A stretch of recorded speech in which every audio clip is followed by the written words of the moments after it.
प्यारे बच्चों, आज आप सभी का इस वीडियो में स्वागत है। आज हम कक्षा नववीं की कविता कैदी और कोकिला पढ़ेंगे। इस कविता के कवि का नाम श्री माखनलाल चतुर्वेदी जी है।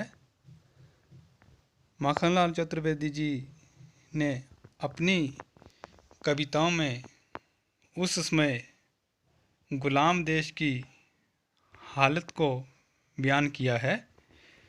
इनकी कविताओं में अक्सर हमें देशभक्ति की भावना देखने को मिलती है। मुझे तोड़ लेना बन मैली, देना उस पथ पर फेंक, मातृभूमि पर शीश चढ़ाने, जिस पथ जावे वीर अनेक। तो ऐसे ही कवि थे ये। तो कैदी और कोकिला कविता में कवि ने आधी रात के समय कोयल चीख रही है और उसके चीखने के पीछे तरह तरह के अनुमान लगाए हैं। कवि ने अपने आप को जेल में बंद बताया है और बाहर जब कोयल आधी रात को चिल्ला रही है तो कवि को ऐसा महसूस हो रहा है जैसे इस कोयल को सारा देश एक काल कोठरी के समान लग रहा है। तब कवि जो है उस कोयल से तरह तरह के प्रश्न पूछ रहे हैं। वे जानना चाहते हैं कि कोयल को क्या दुख है, क्या दर्द है। तो आइए इस कैदी और कोकिला कविता में देखते हैं। क्या गाती हो, क्यों रह जाती हो, कोकिल बोलो तो क्या लाती हो, संदेशा किसका है, कोकिल बोलो तो। कवि कोयल को संबोधित करते हुए कह रहे हैं, हे कोयल, तुम क्या गाती हो, क्यों बार बार रुक रुक कर चिल्लाती हो, कोयल बोलो तो सही, तुम क्या लेकर आई हो, किसका संदेश लेकर आई हो, कोयल बोलो तो सही। तो इसमें कवि जो है कोयल से पूछ रहा है कि तुम क्यों चिल्ला रही हो। प्रश्न पूछ रहा है कवि कि तुमको क्या हो गया है कोयल, कुछ तो बोलो। उसका कवि अपने बारे में बता रहे हैं। ऊंची काली दीवारों के घेरे में, डाकू चोरों भटमारों के डेरे में, मैं तो यहाँ ऊंची काली दीवारों के घेरे में कैद हूँ।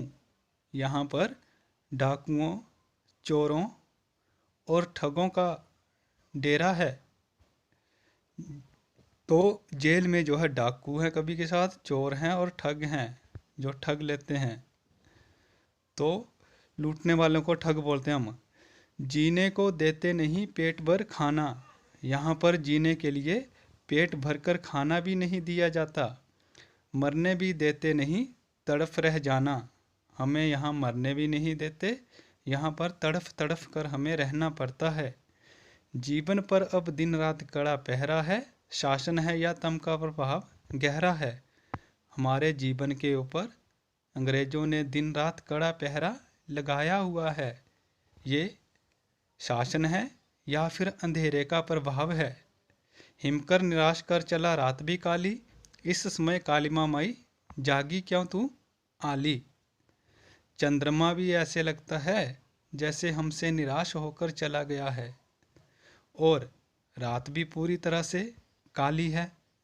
तो इस काली अंधेरी रात में मेरी सखी, तू अकेली क्यों जाग रही है, क्यों हुक पड़ी वेदना बोझ भाली सी, कोकिल बोलो तो क्या लूटा, तुम इस तरह से क्यों चिल्ला पड़ी, जैसे तुम्हें किसी पीड़ा के दर्द ने, पीड़ा के बोझ ने दबा लिया हो, कोयल बोलो तो सही, तुम्हारा किसी ने क्या लूट लिया है, कोयल कुछ तो बोलो। तो इस पद्यांश में कवि जो है कोयल से प्रश्न पूछ रहा है और उसके बोलने के पीछे तरह तरह से अपनी ओर से अनुमान लगा रहा है कि क्या हो गया कोयल तुम्हें, कि तुम इस तरह से क्यों चिल्ला रही हो, तुम्हें क्या दर्द है, मुझे कुछ तो बताओ। मृदुल वैभव की रखवाली सी कोयल, बोलो तो। सुंदर, मीठी, सुख शांति की रखवाली करने वाली कोयल, कुछ तो बोलो। मतलब कोयल सुंदरता की प्रतीक है, सुख शांति के प्रतीक है। तो कवि पूछ रहे हैं, कोयल कुछ तो बोलो, क्या हुआ तुम्हें? क्या हुई बावली, अर्धरात्रि को चीखी? क्या तुम बावली हो गई हो, या तुम पागल हो गई हो, जो आधी रात को इस तरह से चीख रही हो? कोयल बोलो तो सही, किस दावानल की ज्वालाएं हैं दिखी? कोयल बोलो तो। कोयल कुछ तो बोलो, तुमने किस जंगल में आग की लपटें उठती हुई देखी हैं, या किस दावानल की आग को देखा है? कोयल कुछ तो बोलो, तुम्हें क्या हो गया है? दावानल होती है जो जंगल की आग लगी होती है, दबी हुई आग। आगे कवि क्या बोल रहे हैं, क्या देख ना सकती जंजीरों का गहना? हथकड़ियाँ क्यों, यह ब्रिटिश राज का कहना। क्या तुम मेरे शरीर के ऊपर जंजीरों के गहनों को नहीं देख रही, या नहीं देख सकती? इनको मैं हथकड़ियाँ क्यों कहूँ? यह तो ब्रिटिश राज द्वारा पहनाए हुए गहने हैं। कोहलू का चरक चूँ जीवन की तान, कोहलू के चलने की आवाज़ ही मेरे जीवन की तान है। मतलब उस समय जो है कोहलू चलवाया जाता था कैदियों से, इसलिए ऐसा लिखा हुआ है। गिट्टी पर उंगलियों ने लिखे गान, और मिट्टी के ऊपर हमने उंगलियों से देशभक्ति के गीत लिखे हुए हैं। अपनी उंगलियों से ही कोयल हमने देशभक्ति के गीत मिट्टी के ऊपर लिखे हुए हैं। हूँ मोट खींचता लगा पेट पर जुआ, जब मैं अपने कंधे पर जुआ रखकर और पेट पर रस्सी से, पटे से उसे खींचता हूँ, तब खाली करता हूँ ब्रिटिश अकड़ का कुआं। तब मुझे खुशी होती है कि मैं ब्रिटिश या अंग्रेज़ों की अकड़ का कुआं खाली कर रहा हूँ। दिन में करुणा क्यों जगह रुलाने वाली, इसलिए रात में गजब ढा रही आली। इसलिए दिन के समय में हमें रुलाने वाली करुणा हमारे मन में नहीं जाग सकती। ऐसा सोचकर तू रात के समय में हमारे ऊपर गजब ढा रही हो। इस शांत समय में अंधकार को बेद रो क्यों रही हो? कोकिल बोलो तो। इस शांत समय में अंधेरे को चीरती हुई तुम इस तरह से क्यों रो रही हो? कोयल बोलो तो सही, तुम्हें क्या हो गया है? इस प्रकार चुपचाप मधुर विद्रोह के बीच तुम क्यों बो रही हो? कोयल कुछ तो बोलो। काली तू रजनी भी काली, कोयल तू पूरी तरह से काली है, और रात भी पूरी काली है। कोयल को बोला हुआ कि तू काली है और रात भी तुम्हारी तरह से काली है। शासन की करनी भी काली, और अंग्रेजों की कर्म भी काले हैं, इनके काम भी काले हैं। काली लहर कल्पना काली, यहाँ रात में अंधेरे की लहर भी काली है, और मेरी कल्पना भी पूरी तरह से काली है। मेरी काल कोठरी भी काली है, मेरी टोपी काली है, और मेरी कंबली जो मुझे जेल में दी हुई है, ये भी पूरी तरह से काली है। मेरी लोह श्रृंखला काली, मेरी ऊपर लगाई हुई जंजीरों की श्रृंखलाएं भी पूरी तरह से काली हैं।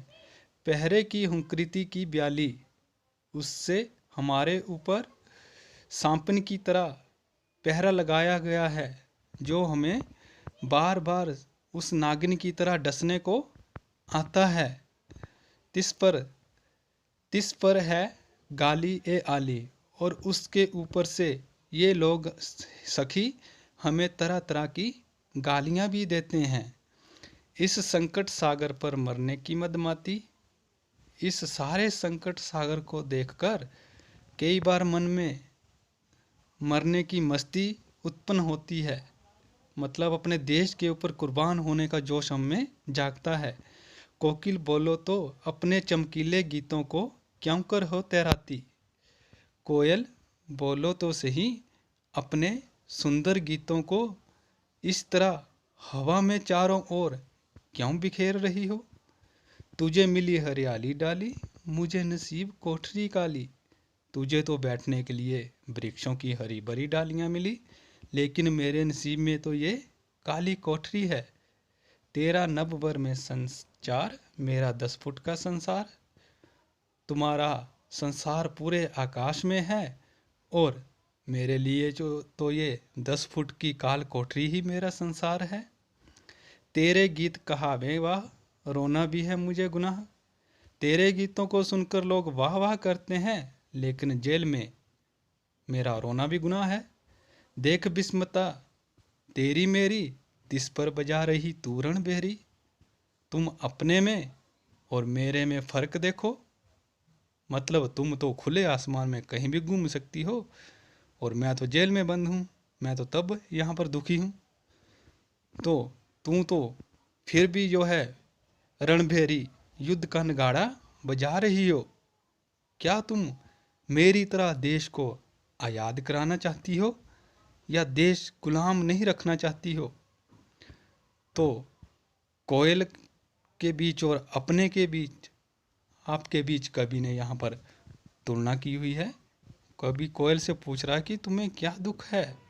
तुम तो खुले आसमान में जहाँ चाहे उड़ सकती हो, जहाँ चाहे घूम सकती हो, परंतु मैं तो इस काल कोठरी में बंद हूँ। मैं इस काल कोठरी के बाहर कहीं नहीं जा सकता। तो अपनी सुख सुविधा में और मेरी सुख सुविधाओं में तुम अंतर देखो। मेरा देश तो भाई गुलाम है, मैं उसे आज़ाद करवाने के लिए इस जेल में बंद हूँ। परंतु तुम्हें क्या हो गया है? तुम्हें क्या दुख है? तुम्हें क्या तकलीफ है जो तुम इस तरह से चिल्ला रही हो? क्यों चीख रही हो? इस हुंकृति पर अपनी कृति से और कहो क्या कर दूं? तुम्हारी इस हुंकार पर अपनी रचना से बढ़कर बोलो और क्या कर दूं? कोकिल बोलो तो मोहन के व्रत पर प्राणों का आसव किसमें भर दूं? कोयल बोलो तो सही, महात्मा गांधी जी के द्वारा लिए हुए व्रत के लिए अपने प्राणों का आनंद मैं किसमें भर दूं? कोयल बोलो तो सही, तुम क्या कहना चाहती हो? तुम्हें क्या दुख है? मोहन के व्रत पर, मोहन मतलब महात्मा गांधी जी के लिए यहाँ मोहन लिखा हुआ है। तो ये थी आपकी कैदी और कोकिला कविता। इस कविता में कवि ने गुलाम भारत में कैदियों को दी जाने वाली तरह तरह की यातनाओं के बारे में वर्णन किया हुआ है कि कैदियों से उस समय अंग्रेज कोल्लू चलवाया करते थे।